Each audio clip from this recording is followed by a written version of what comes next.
Donald Trump made headlines throughout the 2016 campaign for his refusal to release his tax returns to the public. Now, if he doesn't comply to disclose that information in the lead-up to the 2020 election, he could find his name stripped from the ballot in some states. The Rhode Island Senate on Tuesday passed a bill that would require all presidential candidates to make their tax returns from the past 5 years available for voters to see, or risk being left out at the polls. Lawmakers approved of the bill overwhelmingly, 34-3. The legislation will now move on to the State House for a vote. The Democrats who run Rhode Island's state Senate told the Providence Journal that tax returns provide essential information about candidates' conflicts of interest, and other vital information to a voter weighing a decision. Republican presidential nominee Donald Trump collects his ballot with his son-in-law Jared Kushner on Election Day at PS 59 in New York City on November 8, 2016.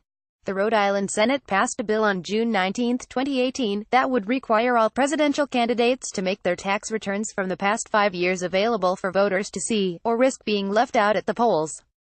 Chip Somodevilla, Getty Images. Rhode Island is not the only state passing this kind of legislation. In early May, Maryland lawmakers passed a similar bill that would force presidential candidates to publicize their tax returns in order to appear on the state ballot. Trump is the only candidate to not release his tax returns in over 40 years.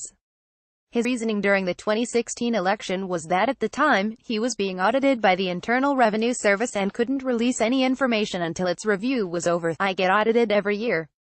I will absolutely give my return, but I'm being audited now for 2 or 3 years, so I can't do it until the audit is finished, obviously. And I think people would understand that," Trump had said in a Republican debate in Houston in 2016. Keep up with this story and more by subscribing now. The IRS responded to Trump's reasoning, saying there was nothing holding back a candidate from releasing the records even if they are being audited. "I know our complex tax laws better than anyone who has ever run for president, and I'm the only one who can fix them." Trump, at Real Donald Trump, October 2, 2016. The precedent of making these personal financial records available to the public started in 1973 with Richard Nixon, who was under scrutiny for cheating on his tax returns.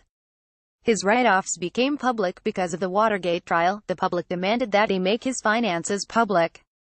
Nixon replied that he welcomed this kind of examination, because people have got to know whether or not their president is a crook.